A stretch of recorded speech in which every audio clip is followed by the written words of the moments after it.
వరలక్ష్మి చెంత ఉన్న ఇద్దరు పిల్లల్ని చూసుకొని ఒక్కసారిగా షాక్ అయిపోతాడు. ఇదేంటి ఇద్దరు ఒకలానే ఉన్నారు అని అయితే అనుకుంటూ, మీ ఇద్దరిలో వైష్ణవి ఎవరు అంటూ అడుగుతాడు. వైష్ణవి నేను అన్నట్టు చెప్తుంది.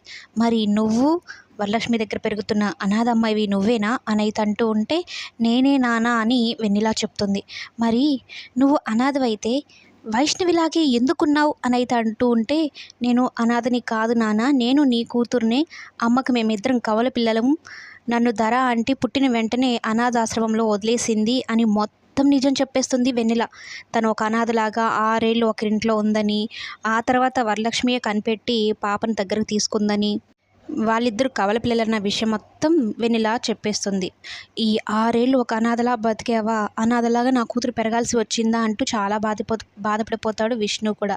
ఇద్దరు పిల్లలను దగ్గరకు తీసుకొని, దేవుడు నాకు అన్యాయం చేయలేదమ్మా, నా పిల్లల్ని ఇద్దరిని నాకు దగ్గరకు చేర్చేశాడు, నాకు ఇద్దరు కూతుర్ని ఇచ్చాడమ్మా అంటూ వేదవతికి వెళ్ళి చెప్తూ ఉంటాడు.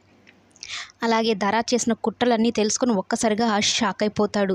ఆ ధరకి మామూలు శిక్ష వేయకూడదు, అసలు నా బిడ్డల్ని నా దగ్గర నుంచి దూరం చేసేసింది, నా జీవితాన్నే మార్చేసింది, ఎంతటికైనా ఒడిగడుతుంది, ధర చేసే మోసాలకు కుట్రలకు చెక్ పెట్టాల్సిందే అని అయితే అనుకుంటూ ఉంటాడు. ఇప్పటి వరకు వేదవతి ఏంటి ధర అంటే చాలా మంచిది అనుకుంటుంది. ఇప్పుడు అసలు నిజ స్వరూపం ధర గురించి తెలిసింది.